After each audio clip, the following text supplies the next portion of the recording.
ہمارے چینل میں خوش آمدید۔ تو چلیے شروع کرتے ہیں آج کی کہانی۔ میں نے اپنی 52 سالہ زندگی میں بہت کچھ دیکھا تھا، لیکن جو حقیقت اس دن میرے سامنے آئی ایسا تو کبھی نہ میں نے سنا اور نہ دیکھا تھا۔ بات ہی کچھ ایسی تھی جسے سوچ کر آج بھی میری روح لرز جاتی ہے۔ کیا انسان اس حد تک بھی جا سکتا ہے؟ میں کبھی سوچ بھی نہیں سکتی تھی۔ یہ چند سال پرانی بات ہے، لیکن تب سے لے کر اب تک میں کبھی بھی اس بات کو اپنے دل و دماغ سے نہیں نکال پائی۔ لیکن ان سب میں میری بہو کا کوئی قصور نہیں تھا۔ میں اسے غلط سمجھتی رہی، مگر وہ تو خود میرے جیسی ہی تھی۔ میرا نام فرحت ہے اور میرا تعلق ایک غریب گھرانے سے تھا۔ میں نے اپنے بچپن میں اپنے ماں باپ کو غربت سے لڑتے ہوئے دیکھا تھا، اور جیسے جیسے میں بڑی ہوتی گئی مجھے بھی انہی حالات کا سامنا کرنا پڑا جو پہلے سے میرے گھر والے کر رہے تھے۔ میرے ابا اپنی پرانی سائیکل پر کچھ نہ کچھ بیچ کر گھر کا خرچہ کرتے تھے۔ جتنے پیسے ہاتھ میں ہوتے ان پیسوں سے کبھی سبزی، کبھی کوئی پھل یا کوئی بھی ایسی ہی چیز منڈی سے لے لیتے اور سائیکل پر ایک بڑی سی ٹوکری میں رکھ کر گلی گلی محلے جا کر بیچا کرتے تھے۔ ابا صبح فجر کے بعد نماز پڑھ کر نکلتے تھے اور رات کو عشاء کے وقت گھر آتے۔ سارا دن وہ ایسے ہی سودا بیچا کرتے تھے۔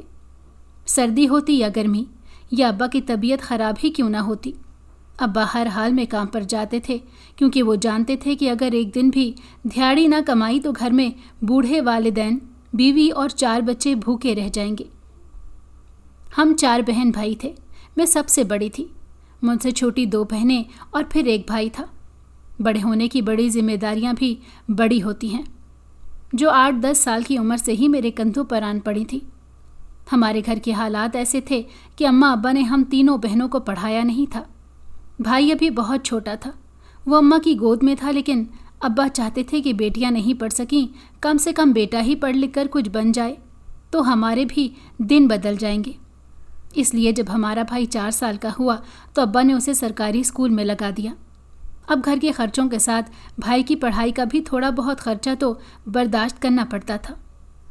پھر دادا کا انتقال ہو گیا تو کھانے والا ایک چیز کم ہو گیا تھا، لیکن اس بات سے کیا فرق پڑتا تھا، کیونکہ جیسے جیسے وقت گزر رہا تھا مہنگائی بڑھتی جا رہی تھی، اور جب میں 14-15 سال کی ہوئی تو دادی بھی انتقال کر گئیں۔ اب گھر میں صرف اماں ابا اور ہم 4 بہن بھائی تھے۔ اماں کہتی تھیں کہ میں جلدی بیٹیوں کی شادی کر دوں گی تاکہ وہ اپنے گھروں میں خوش رہیں، کم سے کم ان کو یہاں رہ کر پیٹ تو نہیں کاٹنا پڑے گا۔ اس لیے جب میں 17 سال کی ہوئی تو اماں میرے رشتے دیکھنے لگ گئی۔ ہمارا جس طرح کا گھر اور ماحول تھا اس حساب سے تو ہمیں اچھے رشتے نہیں مل سکتے تھے، کیونکہ نہ تو میں پڑھی لکھی تھی اور نہ ہی خوبصورت تھی۔ پھر میرے باپ کی کون سا ملیں چلتی تھیں کہ میری شکل و صورت پر دولت کو ترجیح دی جاتی تو میرا رشتہ اچھی جگہ پر ہو جاتا۔ اسی لیے اماں نے میرے لیے آئے 3-4 رشتوں میں سے ایک معقول رشتہ پسند کر لیا۔ رشید اپنے ماں باپ کے اکلوتے بیٹے تھے۔ باپ مر چکا تھا، گھر میں صرف ماں تھی اور رشید کسی کی دکان پر کام کرتے تھے، اور 2 کمروں پر مشتمل گھر اپنا تھا۔ اسی لیے اماں نے رشید کے رشتے کے لیے ہاں کہہ دی اور سادگی کے ساتھ میرا نکاح رشید سے کر کے مجھے رخصت کر دیا۔ وہ زمانہ ایسا تھا جب بیٹیاں اپنے ماں باپ کے فیصلوں پر سر جھکا دیتی تھیں اور ساری زندگی ہر حال میں شوہر کے گھر ہی رہتی تھیں، بات بات پر میکے جا کر نہیں بیٹھتی تھیں۔ مجھے بھی اماں ابا نے یہی سکھایا تھا اور یہی سمجھایا تھا کہ ہر حال میں اپنے شوہر کا ساتھ دینا۔ میں جب بیاہ کر رشید کے گھر آئی تو شروع میں میری ساس نے مجھے کافی پریشان کیا۔ اکثر چھوٹی چھوٹی باتوں پر مجھے باتیں سناتی، کبھی تانے دیتی اور موقع ملنے پر بیٹے کو بھی میرے خلاف بھڑکانے کی کوشش کرتی تھیں۔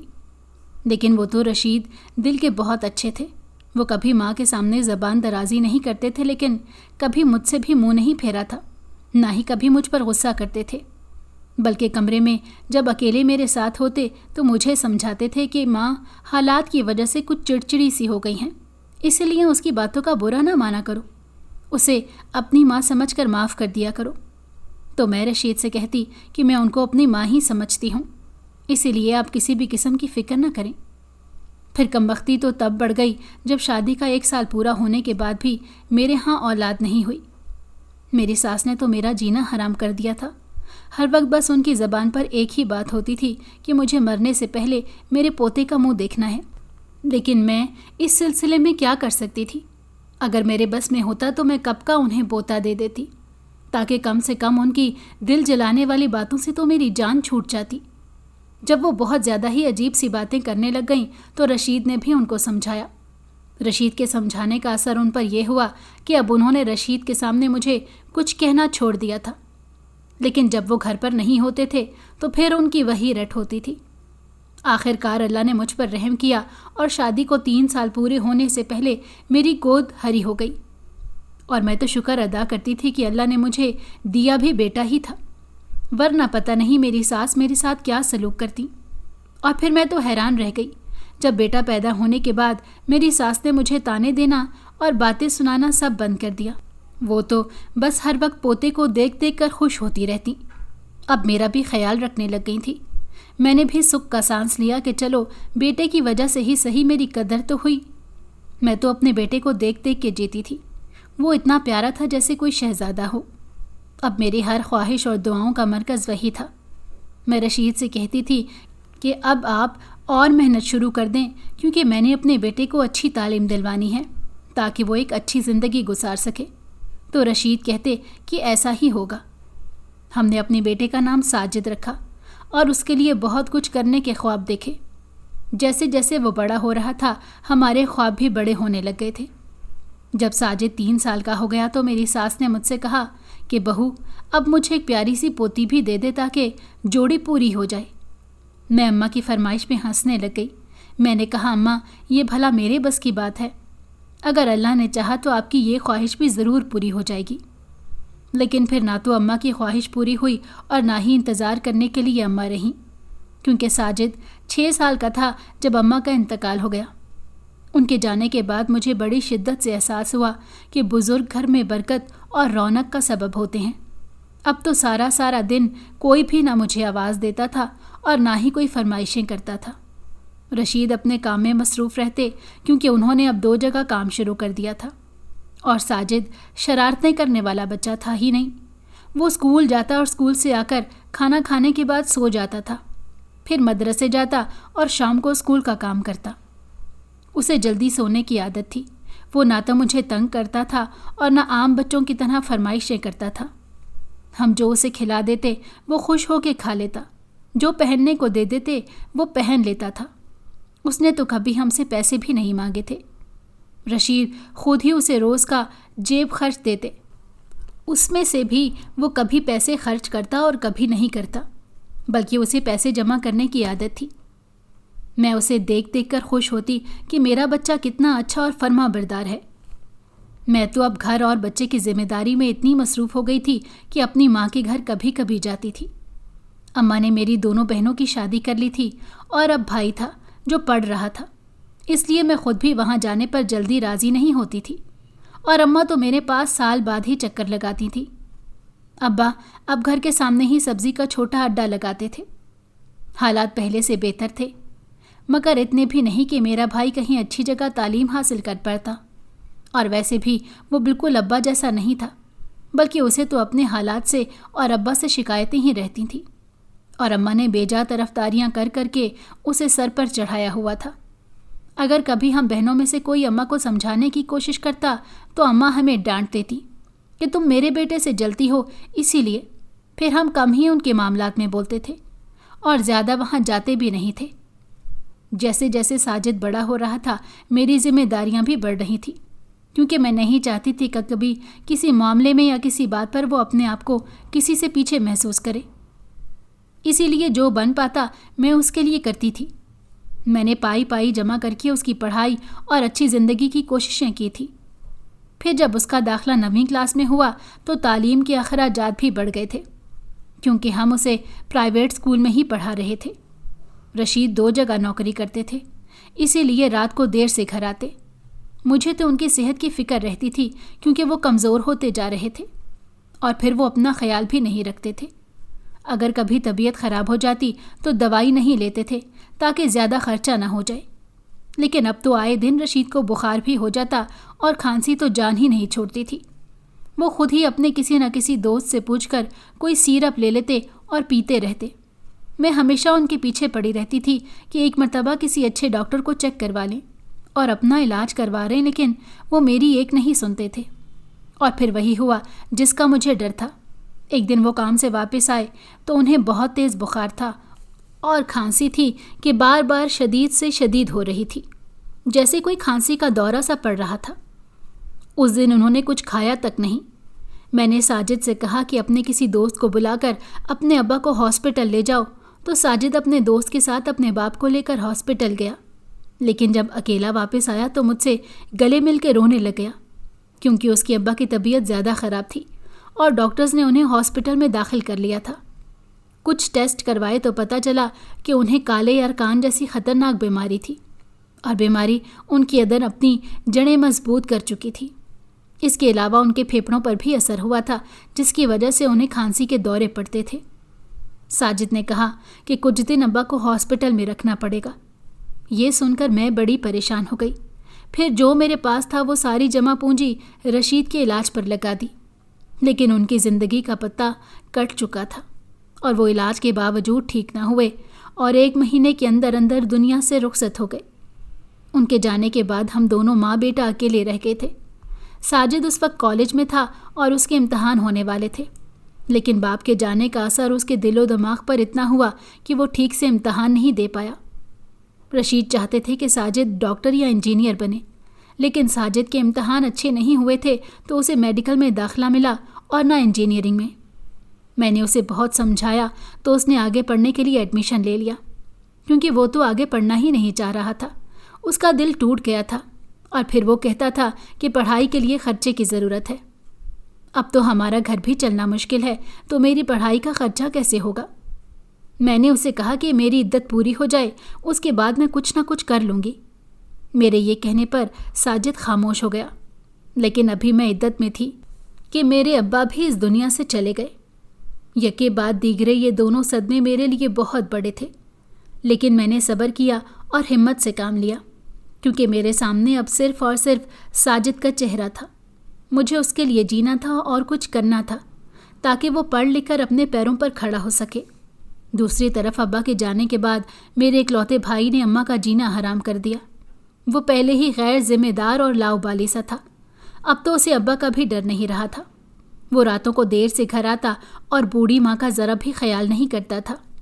फिर जब उसने लापरवाही की हद कर दी तो अम्मा को मेरी छोटी बहन अपने साथ ले गई, क्योंकि अम्मा बहुत बीमार रहने लग गई थी।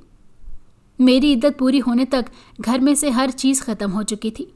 ना मेरे पास अब कोई पैसे जमा थे और ना ही कोई आमदनी का ज़रिया था।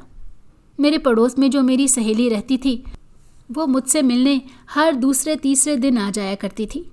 मैंने उससे कहा कि इद्दत के पूरे होने के बाद जब मुझे कोई ना कोई काम करना है और मैं पढ़ी लिखी नहीं हूँ, इसीलिए मेरे लिए किसी ऐसी जगह पर काम देखो जहाँ मैं इज़्ज़त के साथ 4 पैसे कमा सकूँ।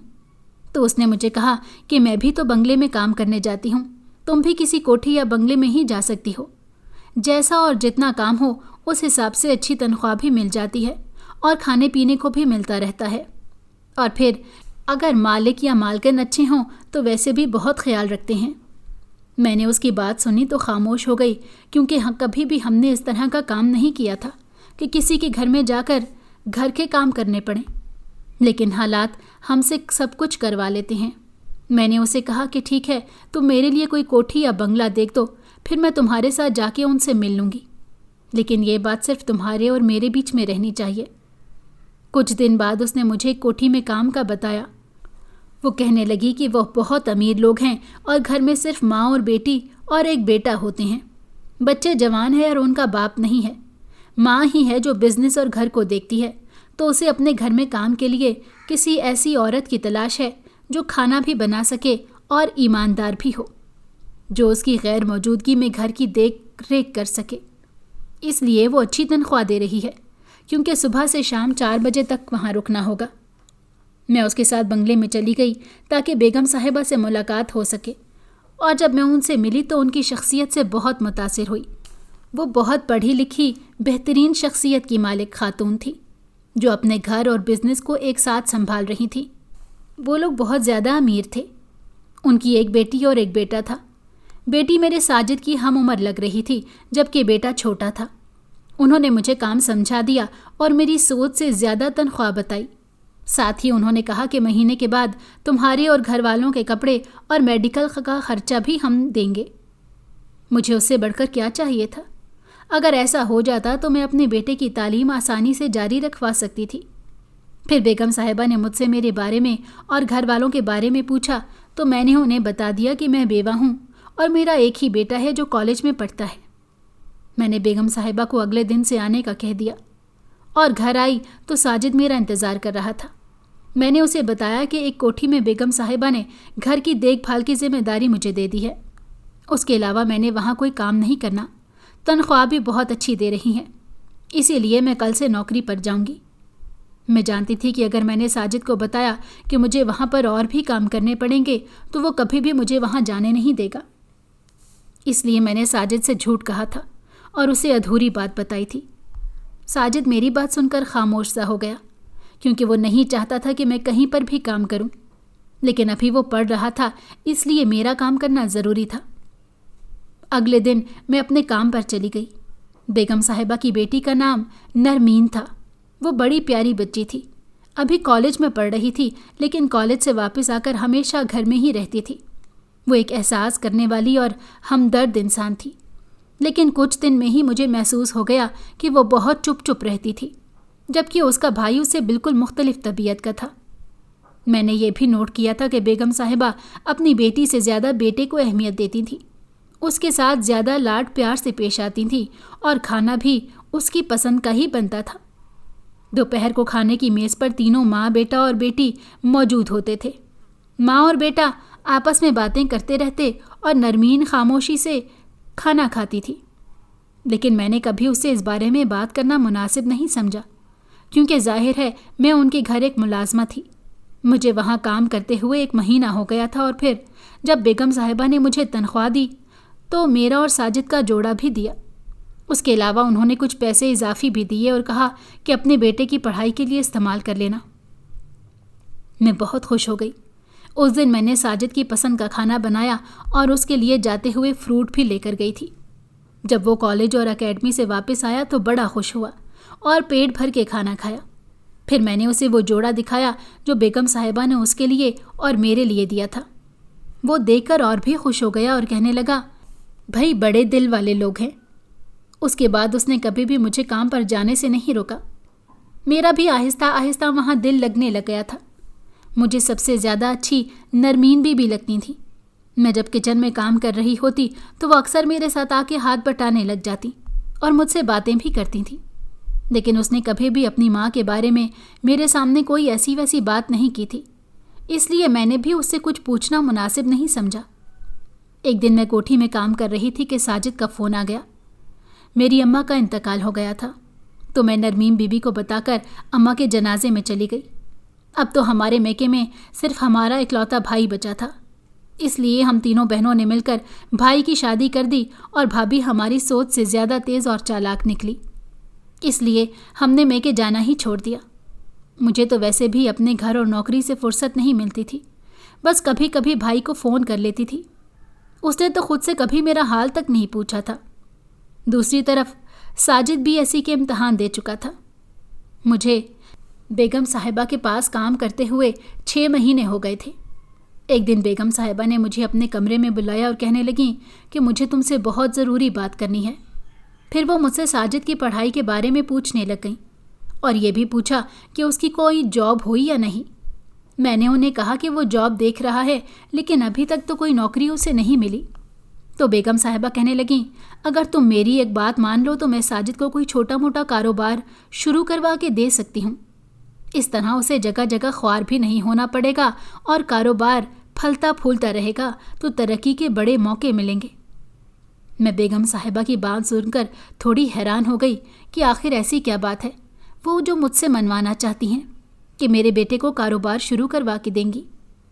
मैंने उनसे पूछा तो वो कहने लगीं, मैं चाहती हूँ कि तुम अपने बेटे की शादी मेरी बेटी नरमीन से कर दो, तो मैं साजिद को बिजनेस करवा के दूंगी।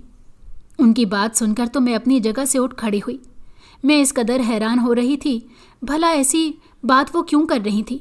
वो इतनी ज़्यादा अमीर थीं और अपनी इकलौती बेटी की शादी और मेरे बेटे के साथ करना चाह रही थी। आखिर उसकी क्या वजह थी? मैं हैरान परेशान खड़ी थी तो बेगम साहिबा कहने लगीं कि आराम से बैठ जाओ, ऐसी भी मैंने कोई बात नहीं की। और ये मत सोचना कि मेरी नरमीन में कोई खोट है, वो तो मैं इस वजह से कह रही हूँ, ऐसी कोई बात नहीं। दरअसल ख़ानदान भर और जानने वालों की नज़रें भी सिर्फ हमारी दौलत पर हैं, इसीलिए नरमीन के रिश्ते तो बहुत हैं जो एक से बढ़कर एक हैं, लेकिन मुझे डर है कि दौलत की लालच में कहीं कोई मेरी बेटी की अहमियत को नज़रअंदाज न कर दे या उसे अपने मफाद के लिए ब्याह कर अपने घर न ले जाए। मैं चाहती हूँ कि उसकी शादी किसी ऐसे इंसान के साथ हो जो उसकी कदर करे। और मैं 6 महीने से तुम्हें देख रही हूँ, तुम बहुत ईमानदार हो और अच्छी औरत हो। यकीनन तुम्हारा बेटा भी ऐसा ही होगा, क्योंकि तुमने उसकी तरबियत की है। मैं ये सुनकर खामोश हो गई। फिर मैंने बड़ी हिम्मत करके उनसे सवाल किया कि क्या नरमीन बीबी इस रिश्ते पर मान जाएंगी? तो बेगम साहिबा ने कहा कि मैंने नरमीन से बात कर चुकी हूँ, उसे कोई एतराज़ नहीं। हाँ, बस उसकी एक छोटी सी शर्त है, वो अपने साथ एक मुलाजमा को लेकर जाना चाहती है, और ये कोई इतनी बड़ी बात नहीं है। यकीनन तुम्हें भी इस बात पर एतराज़ नहीं होगा। मैंने बेगम साहिबा से कहा कि मुझे कोई एतराज़ नहीं, जैसे आप सबको बेहतर लगे। अगर नरमीन बीबी अपने साथ कोई मुलाजमा लेकर जाना चाहती हैं तो बेशक ले जाएं। फिर बेगम साहिबा ने नरमीन को वहाँ बुलाया और मेरे सामने उससे बात की तो उसने खामोशी से अपना सर झुका लिया। मैं उस दिन जब घर गई तो बहुत ज़्यादा बेचैन हो रही थी कि कब साजिद वापस घर आए और मैं उसे ये बात बताऊं। मुझे समझ नहीं आ रही थी कि वो क्या सोचेगा या क्या समझेगा और उसका रद्द-ए-अमल कैसा होगा। मैं बड़ी बेचैनी से उसका इंतज़ार करने लगी और फिर जब वो घर आया तो मैंने उसके सामने खाना रखा और उसके पास बैठ गई और उसे कहा कि तुम्हारे लिए एक रिश्ता है और तुम सुनोगे तो मेरी तरह हैरत से उछल पड़ोगे। फिर मैंने उसे बताया कि मेरी बेगम साहिबा अपनी इकलौती बेटी नरमीन की शादी तुमसे करना चाहती हैं, क्योंकि वो तुम्हारी माँ से बहुत मुतासिर हैं। इस वजह से वो सोचती हैं कि तुम भी मेरी ही तरह ईमानदार और अच्छे होगे। साजिद ने कहा कि अम्मा, अगर आपको लगता है कि इस शादी में कोई हर्ज नहीं तो मुझे भी कोई एतराज़ नहीं है, लेकिन क्या ये बिज़नेस करवा के देने वाली बात ठीक है? तो मैंने साजिद को समझाया कि इसमें बुरा भी क्या है, अपनी बेटियों को तो हर कोई देता है अपनी हैसियत के मुताबिक, तो अगर वो अपनी बेटी के लिए कुछ ऐसा करना चाहती हैं तो करने दो। फिर साजिद ने मुझे कहा कि ठीक है, जैसा आपको बेहतर लगे आप कर लें। इस तरह साजिद और नरमीन का रिश्ता तय हो गया। रिश्ता तय होने के बाद बेगम साहिबा ने साजिद को कपड़े का कारोबार शुरू करवा के दिया और एक नहीं 3 दुकानें साजिद के नाम भी की और उसको माल भी डलवा कर दिया। साजिद भी खुश था कि बैठे बिठाए इतना कुछ उसे मिल गया था, लेकिन हैरत हमें और ज़्यादा तब हुई जब बेगम साहिबा ने एक बहुत खूबसूरत घर भी नरमीन के नाम करके हमें वहाँ रहने के लिए कहा। और जिस दिन हम उस घर में शिफ्ट हुए उस दिन हम माँ बेटा बहुत खुश थे। साजिद ने कहा कि अम्मा, बेशक मेरे ससुराल वालों ने मुझ पर ये एहसानात किए हैं, लेकिन मैं इतनी मेहनत करूँगा कि नरमीन को अपनी कमाई से इतना कुछ बना दूँगा और खुश रखूँगा। मैंने अपने बेटे को शाबाश दी और उसे प्यार किया। फिर 1 महीने के अंदर अंदर ही मैं नरमीन को ब्याह कर अपने घर ले आई। वलीमे के बाद जब साजिद नरमीन को लेने गया तो उसके साथ एक औरत भी आई जिसने बड़ी सी काली चादर ओढ़ी हुई थी और उसने चेहरे पर भी नकाब किया हुआ था। नरमीन मुझे कहने लगी कि ये अब हमारे साथ ही रहेंगी और आपकी खिदमत करेंगी। मैंने उससे कहा कि नहीं बेटा, मुझे खिदमत की ज़रूरत नहीं है, लेकिन अगर तुम इनको यहाँ अपने लिए रखना चाहती हो तो ज़रूर रखो। फिर नरमीन ने उस औरत के लिए कमरा सेट कर दिया और उसे वहाँ पर भेज दिया। उस औरत को हमारे घर में रहते हुए 1 हफ्ता हो गया था। वो घर के थोड़े बहुत काम भी कर देती थी और खाना भी बनाती थी, लेकिन मैंने अभी तक उसका पूरा चेहरा नहीं देखा था। नकाब से उसकी सिर्फ आंखें नजर आती थी। मुझे अंदाज़ा हो गया था कि वो औरत तकरीबन मेरी हम उम्र या मुझसे थोड़ी बड़ी होगी, लेकिन मुझे समझ नहीं आती थी कि वो इतनी बड़ी सी चादर और नकाब क्यों करके रखती थी, और अगर कभी बाहर जाती तो टोपी वाला बुर्का पहनकर खुद को पूरी तरह छुपा लेती थी। अव्वल तो बाहर जाती ही नहीं थी, लेकिन मेरे कहने पर नरमीन के साथ बाजार चली जाया करती थी। क्योंकि मेरे घुटनों में दर्द रहने लग गया था, इसलिए मैं ज़्यादा चलने फिरने का काम छोड़ चुकी थी और अब मैं कोठी पर भी नहीं जाती थी। کیونکہ اب تو میرے بیٹے کا اپنا اچھا کاروبار تھا۔ میرے دن ایسے بدل گئے تھے میں نے سوچا بھی نہیں تھا۔ میری بہنیں بھی کبھی کبھی مجھ سے ملنے آ جاتی تو بڑی خوش ہوتی، یہاں تک کہ میری بہنوں نے یہ بھی کہا تھا کہ ہمارے بچوں کے لیے بھی اچھے رشتے دیکھنا، اور میں نے ان سے وعدہ بھی کیا تھا۔ دیکھتے دیکھتے دن گزرتے گئے اور نرمین ہمارے گھر میں ہمارے ساتھ پوری طرح سیٹ ہو گئی۔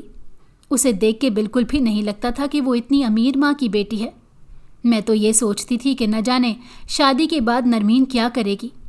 کبھی کبھی تو پریشانی ہوتی تھی کہ پتہ نہیں میرے بیٹے کے ساتھ خوش بھی ہے یا نہیں، لیکن میں یہ دیکھتے کا شکر ادا کرتی کہ وہ دونوں ایک دوسرے کے ساتھ بہت خوش تھے۔ سب کچھ بہت اچھا تھا، لیکن میں نے ایک چیز بھی نوٹ کی تھی کہ نرمین اس عورت کے کمرے میں جب جاتی ہے تو کافی دیر تک وہیں بیٹھی رہتی تھی اور اس کا خیال بھی بہت کرتی تھی۔ ایک دن میں اپنے کمرے سے باہر آئی تو وہ بڑی پریشان نظر آ رہی تھی۔ میں نے اس سے پوچھا کہ کیا بات ہے تو کہنے لگی کہ اماں کی طبیعت خراب ہے اور ان کو بخار ہے، اسی لیے میں ساجد کا انتظار کر رہی ہوں، وہ آئیں تو میں اماں کو لے کر ڈاکٹر کے پاس جاؤں گی۔ اصل میں وہ اس عورت کو اماں ہی کہا کرتی تھی، لیکن اس دن مجھے اس کی پریشانی کچھ عجیب سی لگی۔ وہ تو ایسے پریشان ہو رہی تھی جیسے وہ اس کی نوکرانی نہیں بلکہ ماں ہوں، جبکہ وہ اپنی ماں سے ملنے تو کبھی کبھی جایا کرتی تھی۔ خیر، تب تو میں خاموش رہی اور پھر ساجد گھر آیا تو نرمین اس عورت کو لے کر ساجد کے ساتھ ڈاکٹر پہ چلی گئی۔ کچھ دن بعد میری اپنی طبیعت خراب ہو گئی، مجھے بھی بخار رہنے لگ گیا تھا، تو نرمین نے عورت کو کہا کہ آپ اماں کے پاس ان کے کمرے میں سو جایا کرو جب تک ان کی طبیعت ٹھیک نہیں ہو جاتی۔ تو وہ عورت نرمین کے کہنے پر میرے پاس میرے کمرے میں سونے لگ گئی۔ مجھے بہت عجیب سا لگتا تھا کہ وہ سوتے ہوئے بھی نقاب کر کے رکھتی تھی یا پھر چادر سے چہرہ ڈھانپ کر سوتی تھی۔ ایک رات وہ سو رہی تھی، تب اس کے چہرے پر نقاب نہیں تھا، اس نے چادر سے چہرہ ڈھانپا ہوا تھا۔ تو میں نے اسے دیکھنے کی غرض سے اس کے چہرے سے چادر ہٹائی تو میرے قدموں تلے زمین نکل گئی، اور میں فوراً سے کمرے سے باہر جانے کے لیے دروازے تک چلی گئی تو اس عورت نے مجھے آواز دے کر روک لیا۔ اس کی آواز سن کے میں رک تو گئی، لیکن میرا دل تیز تیز دھڑک رہا تھا، کیونکہ میں اس کا چہرہ دیکھ کر ایک دم سے ڈر گئی تھی۔ دراصل اس عورت کے چہرے کا آنکھوں سے نیچے کا حصہ بری طرح جلا ہوا تھا، جیسے تیزاب سے جھلس چکا ہو۔ اس سے پہلے کہ میں اس سے یا وہ مجھ سے کچھ کہہ پاتی، اسی وقت نرمین اور ساجد میرے کمرے میں آ گئے۔ تو مجھے یاد آیا کہ جب میں نے اس کے چہرے سے چادر ہٹائی تھی تو ایک دم سے میری چیخ نکل گئی تھی۔ وہی سن کے نرمین اور ساجد وہاں پہنچے تھے، اور پھر کمرے کا منظر دیکھ کر نرمین فٹافٹ اس عورت کے پاس چلی گئی اور اسے اپنے گلے سے لگا کے حوصلہ دینے لگ گئی، کیونکہ وہ عورت بری طرح گھبرا چکی تھی۔ ساجد نے پانی دیا تو نرمین نے اسے پانی پلایا تو وہ کچھ نارمل ہوئی۔ پھر نرمین نے میری طرف دیکھا اور کہنے لگی کہ اماں ادھر بیٹھیں، میں آپ کو بتاتی ہوں کہ یہ کون ہے۔ میں اور ساجد بیڈ پر بیٹھ گئے، جبکہ وہ عورت اور نرمین صوفے پر بیٹھی تھی۔ نرمین کی آنکھوں میں آنسو تھے اور وہ کہنے لگی کہ یہ بد نصیب عورت میری سگی ماں ہے، جس سے پاپا نے محبت کی شادی کی تھی، کیونکہ میری ماں بڑی خوبصورت تھی، لیکن پھر میرے پاپا کے کسی دشمن نے تیزاب سے میری ماں کا چہرہ جلا دیا تھا، اور پاپا نے اماں کی سرجری بھی کروائی، لیکن اس سے بھی ان کا چہرہ پوری طرح ٹھیک نہیں ہو سکا۔ تو پاپا نے ایک اور خوبصورت عورت سے شادی کر لی جو میری سوتیلی ماں ہے، اور وہی آپ کی بیگم صاحبہ تھی۔ میری سوتیلی ماں نے نہ صرف میرے باپ اور پوری جائیداد پر قبضہ کیا، بلکہ میری ماں کو بھی اسی کوٹھی میں سرونٹ کوارٹر تک پہنچا دیا جہاں وہ کبھی ملکہ بن کر رہتی تھی۔ بھائی بھی میرا سوتیلا ہے، اسی لیے وہ تو ماں کا لاڈلا ہے، اور میں ساری زندگی اپنی ماں کو اس کوارٹر میں روتے ہوئے دیکھ کر بے بس ہی رہی۔ اور میری شادی ساجد سے بھی میری سوتیلی ماں نے اسی لیے کروائی کہ میں جائیداد میں سے اپنا حصہ نہ مانگ سکوں۔ جو تھوڑا بہت بزنس ساجد کو کروا کے دیا وہ کوئی احسان نہیں، کیونکہ وہ میرا حق تھا جو مجھے پوری طرح نہیں ملا۔ لیکن پھر میں نے ان سے کہا کہ اگر میری شادی ساجد سے کروانا چاہتی ہیں تو میں اپنی ماں کو بھی اپنے ساتھ لے کر جاؤں گی، اور وہ فوراً مان گئی، کیونکہ وہ تو چاہتی یہ تھی کہ ہم ماں بیٹی وہاں سے چلے جائیں اور ان کا بیٹا ہی ساری جائیداد کا اکلوتا وارث رہ جائے۔ میں اور ساجد نرمین کی باتیں سن کر افسردہ ہو گئے۔ میں بھی رو رہی تھی اور نرمین کی ماں بھی رو رہی تھی۔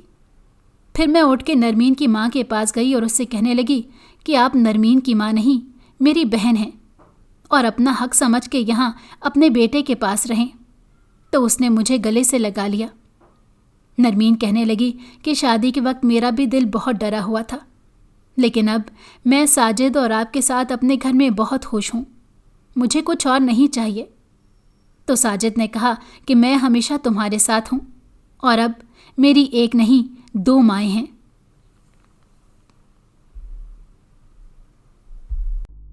अगर आपको हमारी कहानी पसंद आई हो तो हमारे चैनल को लाइक करें और सब्सक्राइब कर दें।